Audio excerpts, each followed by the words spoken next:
Si yo les tenía amor y respeto, ahora les tengo mucho más. Entonces ya la marco y veo que ella gira y me ve, o sea, si veo su ojito, entonces yo me pongo aquí en la tableta a escribir. Hola a todos, mi nombre es Gabriela Casuso, líder y fundadora de Proyecto Acuática, agente de cambio y educadora marina.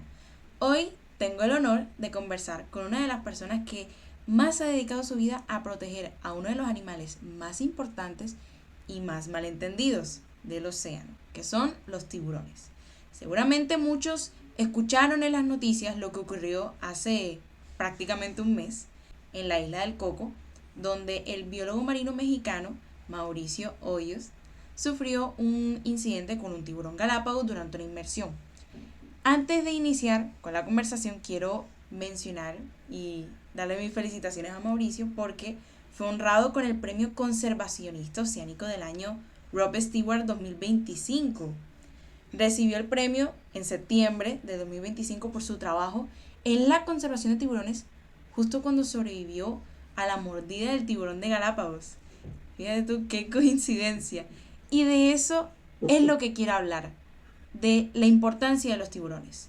La importancia de los tiburones para la vida en el planeta, lo que la ciencia está descubriendo sobre ellos y el valor de quienes dedican su vida a estudiarlos para proteger el océano que nos sostiene. Porque Mauricio es uno de los especialistas en tiburones más reconocidos del mundo y a lo largo de este conversatorio él nos va a ayudar a comprender por qué tenemos que cambiar el miedo por conocimiento y la indiferencia por acción. Así que Mauricio, bienvenido y felicitaciones. Muchísimas gracias. Pues mira, precisamente podría utilizar como el ejemplo perfecto a este animal que es el tiburón galápagos, precisamente, ¿no? ¿Por qué? Porque, número uno, no hay mucha información acerca del tiburón galápagos. No hay, es más, nosotros vamos a publicar el primer artículo acerca de la migración más larga de esta especie. Me imagino que ya va a salir muy pronto. Yo pensé que sería la semana pasada, pero todavía no nos han enviado la prueba de galera, que así es como se llama cuando ya está aceptado este artículo en una revista internacional. Y precisamente en este artículo hablamos del primer registro de una migración larga hecha por este animal, porque, por ejemplo, en México lo tenemos registrado en el archipiélago de Revillagigedo, que son islas oceánicas alejadas más de 300 kilómetros del continente, y pensábamos que era pues una especie oceánica que simplemente se encontraba en estas islas oceánicas. Hace algunos años, de hecho, nos encontramos que se acercan a la costa en Cabo Pulmo. De repente capturamos un tiburón y era un tiburón galápagos y nosotros, wow, también se acercan a la costa, pero primer registro en México de un galápagos en la costa, ¿no? Y fue precisamente en este lugar tan mágico que es un parque nacional pequeñito de 70 kilómetros, pero donde la biomasa se ha incrementado cerca del 400% desde que se hizo un área marina protegida, ¿no? Y esto que les digo de esta migración tan larga fue, precisamente lo marqué yo, en Revillagigedo, era también una hembra preciosa, y ella se movió hasta Francia, a un atolón que se llama Clipperton, que está al sur de Revillagigedo, y luego fue detectada en otra área marina protegida que es Galápagos. O sea, imagínate lo importante de este hallazgo. ¿Por qué? Porque es, aparte de que era un animal que no sabíamos que hacía migraciones tan largas, se movió de un área marina protegida en México a otra en Francia, a otra en Ecuador, lo cual nos está diciendo, miren, estos animales están protegidos en estas áreas marinas protegidas, en naciones aisladas, pero ¿qué pasa cuando ellos se mueven entre estas áreas marinas protegidas? Están vulnerables en estas zonas y es por eso que es tan importante el generar información acerca de estos animales.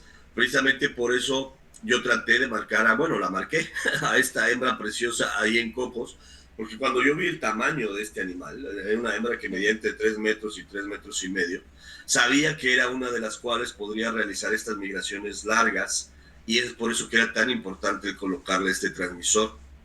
Le coloco el transmisor y desafortunadamente, pues bueno, ella también sintió ese dolor momentáneo y volteó y vio ahí a un animal raro que le había propinado esta herida y dijo, pues yo no sé si este animal me quiere comer, me quiere lastimar o es su territorio, pues yo también le voy a demostrar que yo me puedo defender. ¿Por qué? Porque soy un ser vivo, y tengo que protegerme a mí misma, ¿no? Ahí le entró el instinto de conservación y ella se defendió simplemente.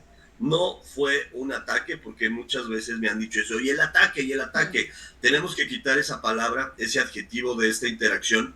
En este caso, si hubiera sido un ataque, el atacante inicial hubiera sido yo, porque yo fui el que le propinó esta herida pequeñita, obviamente no a propósito, más bien no con un propósito malo, sino más bien era de conocer más acerca de ella, generar información para protegerla no solo a ella, sino a su especie, ¿no? Y no solo de manera nacional, sino de manera internacional. Entonces, lo primero que me gustaría es sí quitar este adjetivo, ¿no? Porque mucha gente me sigue preguntando y me sigue diciendo si fue un ataque, y pues no fue esto, fue simplemente una mordida de defensa, una mordida defensiva. Y estoy poniendo este ejemplo en todos lados, con un perro, con un gato. Tú trátate de acercar a una mascota doméstica en cualquier casa que no conozcas, y es más, ni siquiera la lastimes, trata de acariciarlo y vas a ver la reacción. Obviamente muchos perritos iban pero pongamos mejor al gato, pongamos mejor a un gato. Tú acércate que lo conoces y trata de acariciarlo y vas a ver la reacción del animal. Puede que lo principal es que se vaya, pero puede que también te haga así como, y es más, ¿has visto cómo los gatitos dan un zarpazo pero no sacan las garras? Sí, me ha Eso es pasado. como, te está tratando de decir, hey, o sea, yo no te conozco, no sé qué quieres hacer conmigo, pero te estoy demostrando que yo me puedo defender, Claro. ¿no? Entonces, esto fue simplemente lo que ocurrió, porque si el tiburón, si esta hembra preciosa de Galápagos me hubiera querido hacer algo, me hubiera hecho algo 20 veces, o si no es que más, peor de lo que sucedió. En este caso solo fue tengo una cicatriz aquí y otra en la cabeza, y ya sanaron. Ahorita la tengo que proteger del sol, no me puede dar la luz del sol, precisamente porque se puede pigmentar, pero ve, o sea, estoy perfectamente bien, o sea, y esto pasó apenas hace un mes.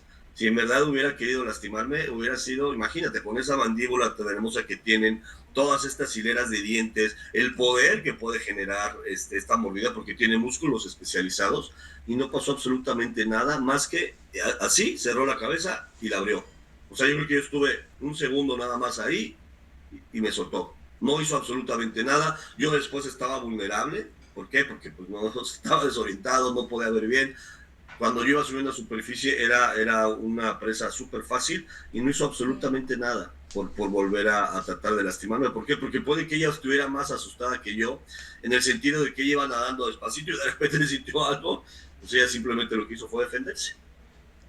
Excelente. De hecho, qué bueno que empezaste hablando de, pues, del incidente que tuviste, porque de verdad que me resulta algo bastante curioso en todo el sentido de la palabra. Porque esa fue una pregunta que yo tenía en mi mente todo el tiempo. Porque es que uno ve al tiburón y es, o sea, tú conoces que la fuerza de mordida es una cosa impresionante. Y entonces es pensar, el tiburón de haber querido, esa es la palabra clave, de haber querido, él fácilmente, o sea, no estarías aquí, pero esa es la palabra clave, él no quiso y por eso fue que se fue. Y ahí va mi pregunta, ¿cómo recuerdas que era el entorno? O sea, ¿cómo logras ver qué era el comportamiento de la tiburona antes, durante y pues en lo que recuerdes después del encuentro? ¿Crees que tuvo que ver tu influencia o fue algo del ambiente? Ese día, de hecho, estaba hermoso el mar. Estábamos en una piedra que se llama Roca Sucia. Es una piedra que cae hasta el fondo, más o menos a 65 metros. Y me acuerdo que la habían visto en el buceo anterior los turistas. Me dijeron, oye, vimos una Galápagos enorme, preciosa, que está en la estación de limpieza profunda, la que está a 40 metros. Yo la vi 2 días antes exactamente en ese mismo lugar. Entonces es una tiburoncilla que tiene ahí su territorio, estaba ahí preciosa dando vueltas. Eso sí, tenía unos peces, unos jureles que se estaban limpiando en la piel, porque como tú bien sabes, los tiburones tienen esta piel hecha por dentículos dérmicos que parece como una lija. Entonces los peces aprovechan para quitarse los parásitos de su piel al pegarse a la piel del tiburón y se frotan, así como para quitarse los parásitos. Entonces ella, precisamente cuando la vi, tenía estos jureles que se le estaban frotando. En cuanto caímos, la visibilidad estaba increíble. Fue uno de los mejores días de visibilidad. Estaba lleno de jureles. Ella estaba muy tranquila, de hecho. O sea, yo cuando bajé a profundidad, vio un martillo, pero el martillo me pasó por arriba, ya no lo pude marcar. Justo es cuando apago la cámara. Yo tengo una cámara aquí en el visor para grabar lo que marco, pero justo cuando la apagué es cuando veo que ella va hacia abajo.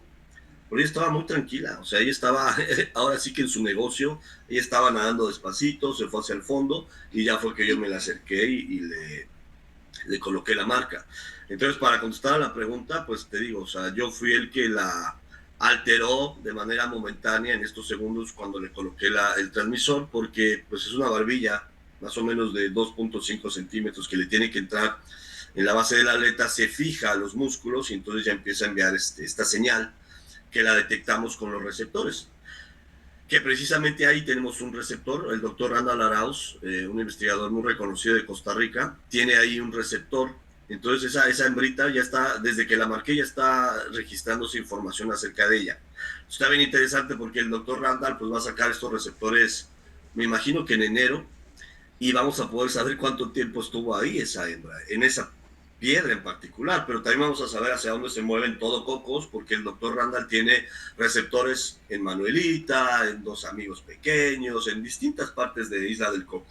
Pero no solo esto, si esta hembra se llega a mover de ahí a otro lugar donde tenemos receptores como Revillagigedo, Isla Guadalupe, Cabo Pulmo, Galápagos, Malpelo, Panamá, distintas zonas, vamos a poder saber que esa hembra se está moviendo a otros países. Entonces, es importantísimo el saber las rutas de estos animales para protegerlos de manera internacional. Algo importante que mencionas es cuando se hace el marcaje de los tiburones. Utilizan una barbilla de acero que lo que hacen es entrar por la aleta y se incrusta. Y eso es algo que pues obviamente pues les va a doler.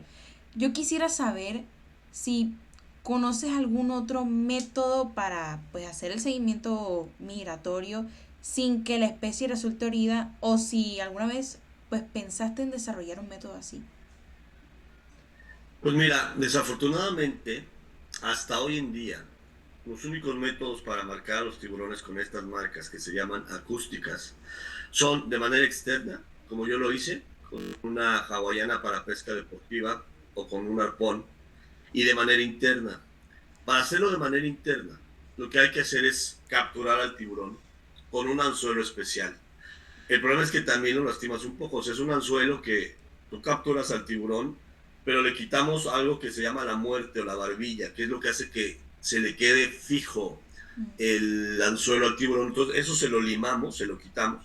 Entonces, nosotros que el tiburón pica, lo tienes que subir rápido, rápido, rápido, lo más que puedas. Y ya en superficie le amarras una cuerda en la cola y lo volteas. Cuando haces esto, entra en algo que se llama inmovilidad tónica. No se puede mover y es mucho más fácil para nosotros el realizar mediciones. Y en este caso lo que hacemos es que le hacemos una pequeña incisión entre las aletas pectorales de 2 centímetros, metes el transmisor y suturas. Entonces, en ambos casos, sí lastimas un poquito al tiburón, ¿no? Lo que sí es que con el marcaje interno, la marca se queda para siempre adentro del tiburón. Ya hemos hecho estudios para ver si no les afecta y de hecho nosotros las guardamos en yodo antes de colocarlas para que no tenga ningún agente patógeno, ninguna bacteria. Y entonces ya que se la colocamos, se le queda adentro y esta marca va a funcionar durante 10 años porque la batería ya dura 10 años. Nos da datos impresionantes. Hemos marcado tiburones tigres en Revillagigedo que de hecho siguen enviando señales después de 12 años de estar dentro del tiburón. Entonces ese es un mejor método. Obviamente, de hecho ahorita nosotros estamos haciendo esto. Yo estoy ahorita en Sinaloa, en México. Estamos capturando tiburones toro para precisamente colocarles marcas internas. Y mis estudiantes están haciendo eso, de hecho, ¿no? Bueno, parte de mi staff y otros investigadores justo salieron esta mañana a las 4 de la mañana a tratarles de colocar marcas a los tiburones toro de esta manera. ¿Esto para qué? Te voy a poner el ejemplo de lo que estamos haciendo aquí. Si nosotros logramos encontrar que el tiburón toro de aquí, del farallón de San Ignacio, está utilizando esta roca de manera importante, ya sea para su reproducción o su alimentación, el gobierno mexicano está dispuesto a utilizar al tiburón toro como una especie de paraguas para proteger todo el farallón. Si ahorita llegan mis colegas y me dicen, encontramos que las hembras de aquí están embarazadas, encontramos que con la cámara que le colocamos en la aleta dorsal, que se alimentan de peces aquí en el farallón, Yo le digo al gobierno de México en una reunión que tengo el siguiente martes, y podemos empujar esta iniciativa que ellos tienen desde hace tiempo, de que se proteja la parte marina de todo el farallón, utilizando a una especie muy atractiva, que es el tiburón toro, para esto. Entonces, esto es para que vean la importancia del marcaje, porque mucha gente se va únicamente con la parte de los estás lastimando, y yo no voy a negarlo, yo no voy a mentir, no, yo no voy a decir no los lastimo. Claro que los lastimas un poquito, momentáneo, pero esa información que tú estás obteniendo de ese individuo en particular, no solo lo va a ayudar a él, sino va a ayudar a toda su especie por mucho tiempo. Imagínate si llegan a proteger este farallón en la parte marina, estás protegiendo al tiburón toro más a todas las especies que hemos visto ahí. Hemos visto lobo de Guadalupe, lobo de California, tortuga amarilla, bueno, incluso hasta han visto ballenas jorobadas, tiburón ballena, tiburón gata. Ayer capturaron un tiburón, le llaman mamón aquí en México, es uno que tiene placas en vez de dientes. Entonces imagínate toda la gama de especies que estás protegiendo por esa herida momentánea que le ocasionaste a ese tiburón. Wow. Y bueno, ahora sí hablemos un poquito de la razón, del boom, del porqué de este encuentro, que es el tiburón de Galápagos. Pero es para conocer más de esta especie. ¿Qué comportamientos o características crees que hacen única a esta especie dentro de su ecosistema? De hecho, hemos marcado, yo pertenezco a un grupo que se llama Migramar y somos investigadores de todo el Pacífico este tropical, y todos nosotros hemos marcado tanto de manera interna como de manera externa los tiburones, y platicando después de este incidente con varios de ellos, llegamos todos a la conclusión de que el tiburón Galápagos es el único de todos los que hemos marcado que después de un marcaje se regresa. A mí ya me había pasado 6 veces, de hecho esta fue la 7ª vez, que tienen una actitud mucho más, ¿cómo te puedo decir yo? Como más temperamental, o sea, ellos son mucho más, yo me imagino que están muy altos en la jerarquía, porque si tú los ves, y son preciosos, ¿no? O sea, de hecho son los más fáciles de marcar, porque cuando tú te les acercas, la mayoría de los tiburones se van, incluso los blancos, los toros, los tigres. Pero en el caso del Galápagos es el único que casi no se va. O sea, él se te queda viendo y como que sí sabes quién soy, ¿verdad? Y no se aleja, no se aleja. Y obviamente, ya que le disparas, es el único que tiene, que te planta cara como para decir quién fue.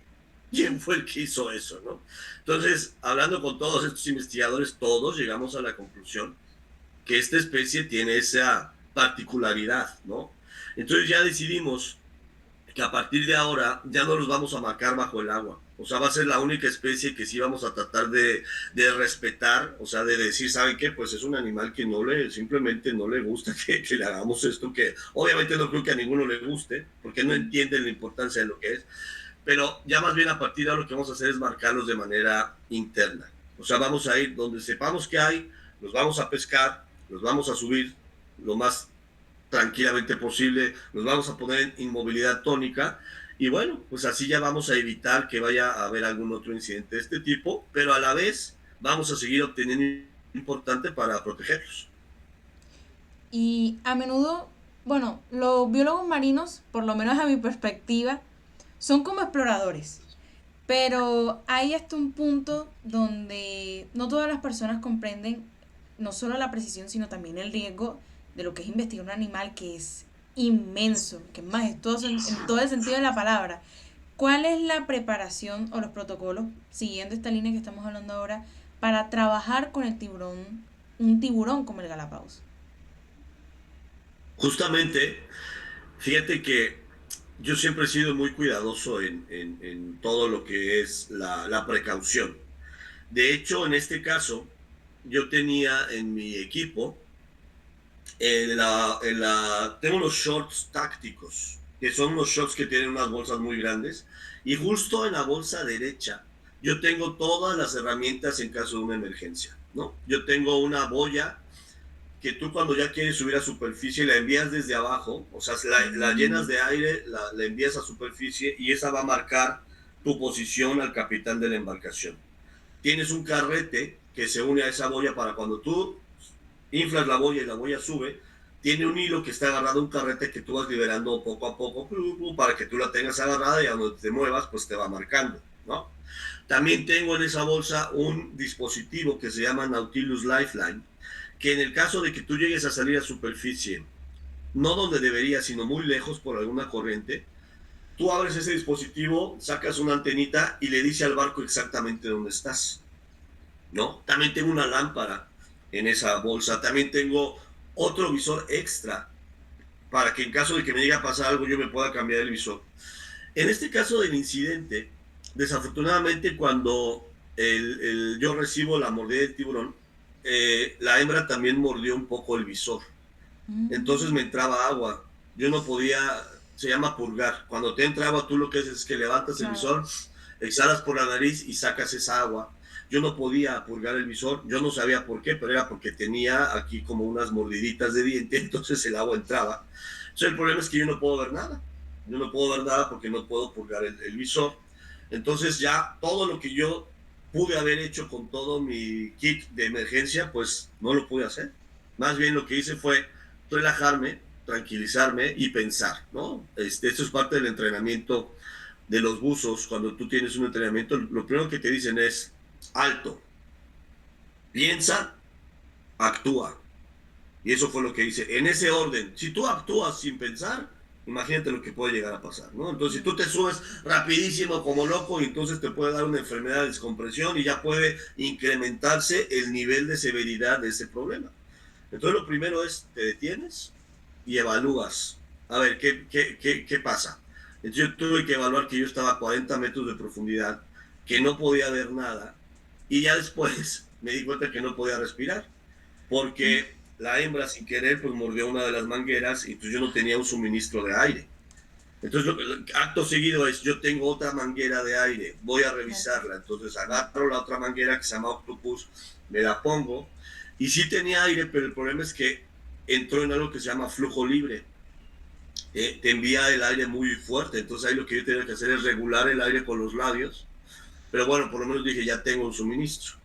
Ya que yo tengo esa manguera en los labios y empiezo a regular, entonces ya decido subir a superficie despacio, porque si subes muy rápido puedes tener algo que se llama enfermedad de descompresión. Entonces ahí ya fue, sube despacito, empecé a subir, tardé de hecho un minuto en subir, pude haber subido en la mitad de eso, pero tardé un minuto porque subí más despacio de lo que debería. Y ya llegando a superficie, pues bueno, ya superé lo que fue la mordida y ahogarme. Eran había cinco situaciones complicadas ahí. Pues la primera era que la mordida fuera muy severa y que pusiera en riesgo mi vida. La segunda fue ahogarme bajo el agua porque no tenía suministro de aire. La tercera era una enfermedad de descompresión si subía muy rápido. Y ya que estaba en superficie y superé esas tres que no ocurrieron, pues lo que seguía era controlar la hemorragia y que no se me infectara la herida. Entonces todo fue paulatino, o sea, controlé las primeras tres, ya que estaba en superficie, me subieron a la lancha y me llevaron a la estación de paramédicos. Ya lo que quedaba era eso nada más, parar la hemorragia y que no se infectara, lo cual hicieron bastante bien los paramédicos. Ellos se encargaron de manera inmediata de parar las dos hemorragias. Yo tenía una hemorragia aquí y otra acá, la pararon y luego me limpiaron perfectamente bien las dos heridas con unos líquidos especiales para quitar todas las bacterias que yo pudiera tener del mar y en superficie también, ¿no? Entonces, la verdad es que fue un escenario increíble, o sea, un escenario en el cual tomaron control inmediato de todo. Yo tomé control inmediato bajo el agua, ellos tomaron control inmediato en superficie y gracias a eso yo estoy perfecta, os digo, no perfectamente bien, pero dada la severidad de lo que pasó, yo me encuentro excelentemente bien. O sea, te digo, apenas hace un mes, esto fue el 27 de septiembre, hoy estamos a 26, mañana se cumple un mes exacto del incidente. Y mira, estoy caminando, estoy manejando, ahorita me vine aquí a Sinaloa, no puedo ir obviamente al mar, ni puedo usar, pero estoy aquí en el hotel organizando toda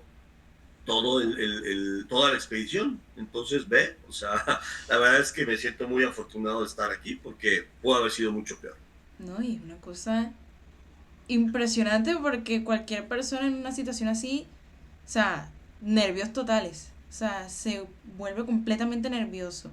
Y De hecho, esa es la clave en una situación tan complicada, estar calmado, como batallar con ese miedo, con esos nervios, porque son tantas situaciones y lo que viste fue tan complicado que es manejar eso y decir, no, no puedo dejar que esto me gobierne y tratar de mantener yo las riendas de la situación, eh, de admirar la verdad.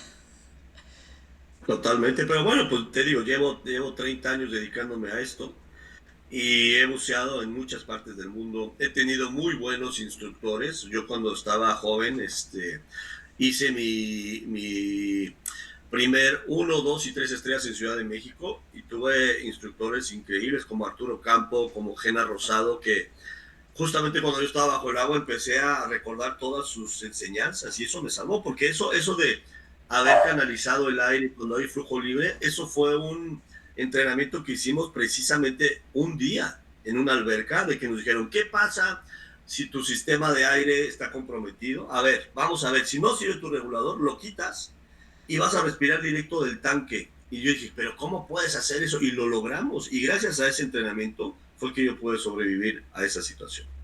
Entonces ahí tienes que tener en cuenta que todo, porque muchas veces, por ejemplo, ustedes que son muy jóvenes, que son niños, de repente dicen, ay, pero ¿de qué me sirve a mí ir a la primaria y esta clase de matemáticas? Te lo juro que va a llegar un momento en tu vida que te va a ocurrir. Porque yo me acuerdo que cuando estábamos ahí con el tanque decía, wow, pero alguna vez tendremos que hacer esto. Y mira, o sea, 30 años después tuve que aplicar ese conocimiento y ese conocimiento salvó mi vida. Entonces, no echen en saco roto todos esos conocimientos que aprenden día a día. Todos esos consejos que les dan sus abuelos, que les dan sus maestros, toda esa enseñanza, todo ese saber, es importantísimo, te lo juro. Algún día podría salvar tu vida. Y otra cosa que me pongo a pensar es el mito principal que hay de los tiburones, que es que están encantados con la sangre del humano. Porque la mordida tuya, yo me imagino que sangre tuvo que soltar. Pero, o sea, no te pasó más nada aparte de la mordida. Absolutamente nada. Y precisamente mucha gente dice, es que una gota de sangre genera un frenesí alimenticio y para nada. O sea, yo de aquí estaba sangrando de manera profusa, de aquí también. Tardé un minuto en subir y estaba sangrando, o sea, todo el tiempo. Y la hembra ni siquiera se interesó en mí. ¿Por qué? Porque para empezar ni siquiera somos parte del menú. No somos parte del menú, o sea, somos mamíferos terrestres, nada que ver con el ecosistema marino. No somos presas potenciales del tiburón Galápagos. Y esa es otra, ¿no? O sea, ella, para empezar, no me mordió porque se quería alimentar de mí. Ella me mordió, puedo defender, tú me lastimaste, pues yo también me puedo defender y es por eso que estoy haciendo esto, ¿no? No fue que se quisiera alimentar de mí. Pero tienes toda la razón, nunca estuvo interesada en la sangre de un mamífero terrestre, que era yo. Exactamente. Y otra cosa que me causa curiosidad es que, y con toda justificación, después de un incidente así, otra persona puede desarrollar una aversión, un miedo con los tiburones o el océano, pero fíjate que a ti te parece haber experimentado todo lo contrario, porque es que dice que hasta te sorprende de buena forma que, oh, sentir la fuerza de la mordida de la tiburona, ver el interior. O sea, es impresionante cómo este suceso ha cambiado como tu perspectiva o tu forma de ver no solo el trabajo de campo, sino también como tu relación con los tiburones. O sea, ¿qué fue como ese punto que te hace seguir adelante con tu labor, con tu trabajo, incluso después de algo que es complicado, que es fuerte? No, pues, si yo les tenía amor y respeto, ahora eso se ha catapultado 100 veces, ¿no? Porque, como lo dije en varias entrevistas, o sea, si esta hembra hubiera querido, hubiera acabado con mi vida de manera inmediata. O sea, en un segundo yo, no, yo habría dejado de existir. Y no pasó. O sea, ella tuvo mi cabeza dentro de su boca, pudo haber hecho un movimiento nada más hacia los lados y eso hubiera sido suficiente para terminar con mi vida. Entonces, obviamente ahorita, al haber estado, y aparte siento que me siento muy afortunado de haber experimentado esa situación, porque porque sentí la presión. O sea, ¿quién puede decir que ha sentido la presión de la mandíbula de un tiburón galápagos y ha sobrevivido a eso, no? O sea, me siento muy feliz, sinceramente, de haber... De hecho, yo cuando estaba ahí dije, wow, estoy sintiendo la presión de una hembra de 3 metros de tiburón galápagos, ¿no? Entonces, la verdad, aparte de eso, pues el que ella haya permitido que yo siguiera viviendo, más bien lo considero como si hubiera sido a propósito, en el sentido de que yo he utilizado toda esta, ¿cómo te puedo decir? Todo este enfoque de todo el planeta, porque todo el planeta se enfocó mucho en esta situación por mucho tiempo, y le di la vuelta, en el sentido de que, en vez de que, porque obviamente yo siento que al principio fue el morbo, el que hay una persona atacada por un tiburón, pero utilicé toda esa energía para canalizarla de manera positiva, en decir, no son los monstruos que todos piensan, no son los asesinos seriales, todo lo contrario, son animales increíbles, bellísimos, y eso ya me da pauta a meter en todo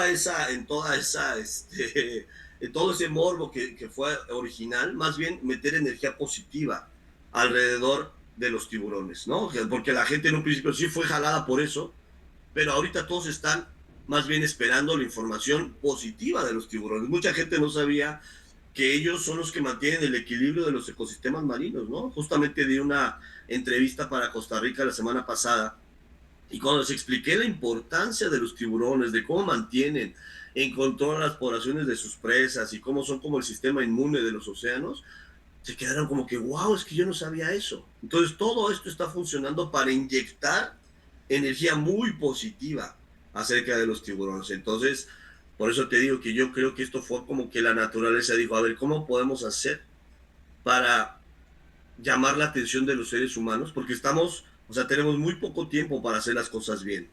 Entonces, ¿cómo le hacemos para impulsar un poquito más ese llamado de emergencia? Pues bueno, vamos a agarrar a este señor que ama a los tiburones y vamos a ponerle un tatuaje para que él con ese tatuaje pueda mostrar al mundo la importancia de los tiburones, y eso es lo que es. Yo así lo veo porque yo me siento, te digo, muy feliz, muy afortunado, estoy súper bien, estoy muy bien. O sea, toda la gente me pregunta, oye, ¿te da miedo meterte al agua? Al contrario, yo ahorita justamente estoy aquí en Sinaloa, no me puedo meter al agua, pero estoy en el hotel, pero estoy en Sinaloa, estoy aquí en Topolobampo y estamos haciendo este proyecto de investigación con tiburón toro. La dermatóloga me dijo que me puedo meter al agua el 15 de noviembre, yo salgo el 14 de noviembre a Revillagigedo, el 15 de noviembre en la mañana yo ya voy a estar en el agua. Entonces, para contestar esa pregunta, al contrario, yo ya tengo más ganas de volver al agua, tengo más ganas de volver a ver a un Galápagos, porque ahorita ya es uno de mis tiburones favoritos. Antes era de los que me gustaba, pero ahorita ya es de mis favoritos, precisamente porque me perdonó la vida. Las vueltas que da la vida. Y es cierto lo que tú mencionas. Muchos medios se están centrando en la parte como el ataque, el biólogo marino que casi pierde la vida, que esto y lo otro. Pero, o sea, no se habla del objetivo científico, o sea, del propósito científico.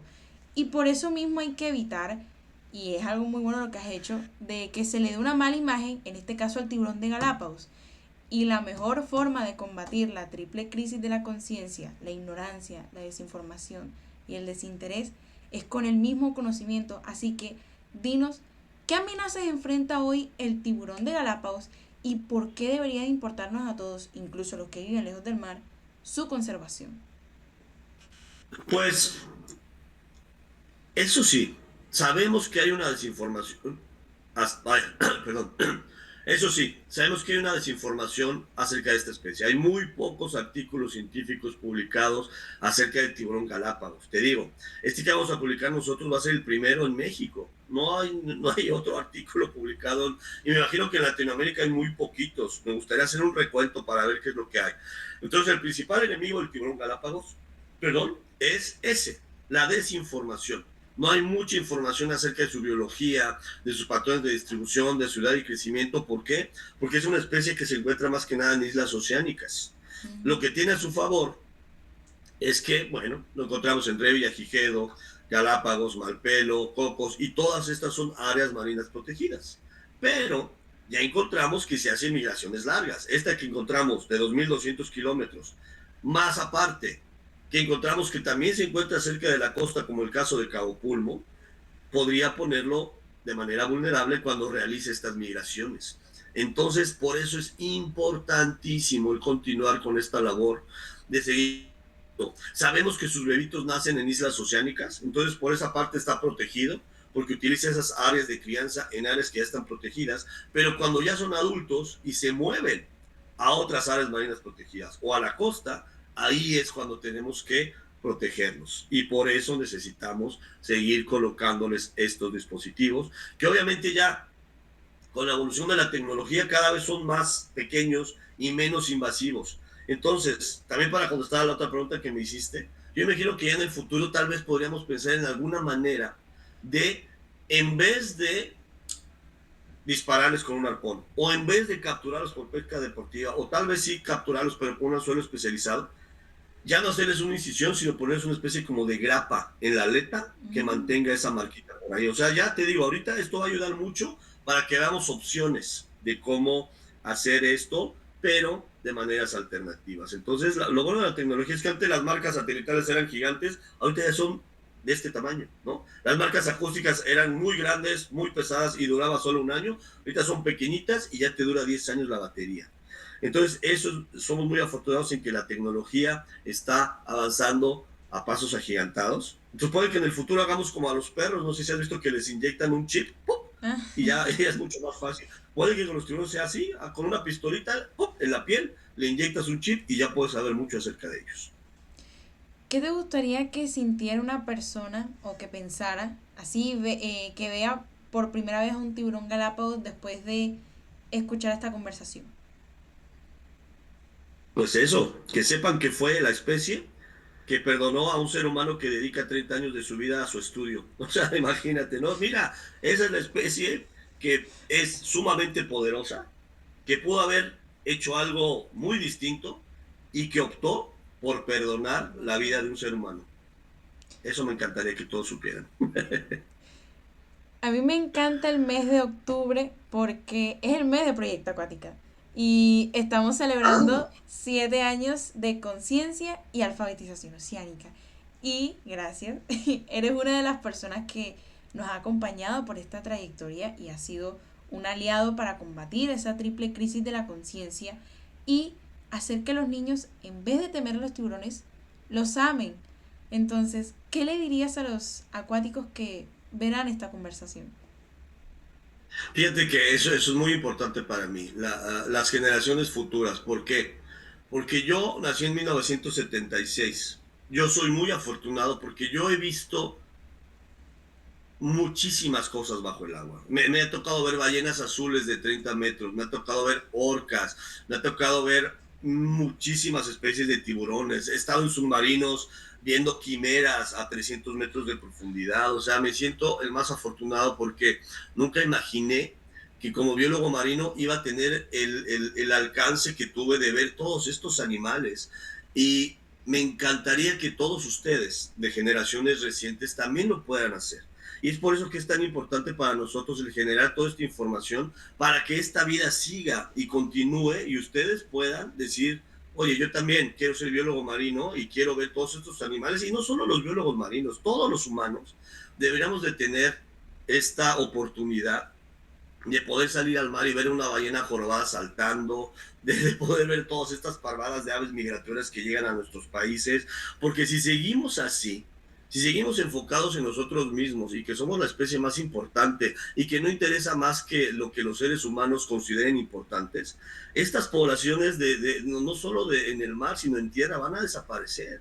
Imagínate la tristeza de que tus hijos, por ejemplo, no puedan saber lo que es un tiburón, que tú les llegues a contar, oye, cuando yo era niña yo me dedicaba a proteger a los tiburones, que eran unos animales que existían y que eran, imagínate la tristeza de eso. Yo lo que quiero es que tú, tus hijos, tus nietos, que todos puedan compartir este planeta tan hermoso con todas las especies que existen aquí. Entonces estamos apenas a tiempo de despertar. Y qué bueno que gente como tú está despertando, porque las generaciones de ahorita son las que tienen que luchar porque ustedes y sus hijos y los hijos de sus hijos tengan la oportunidad de ver lo que nosotros hemos visto por varias décadas.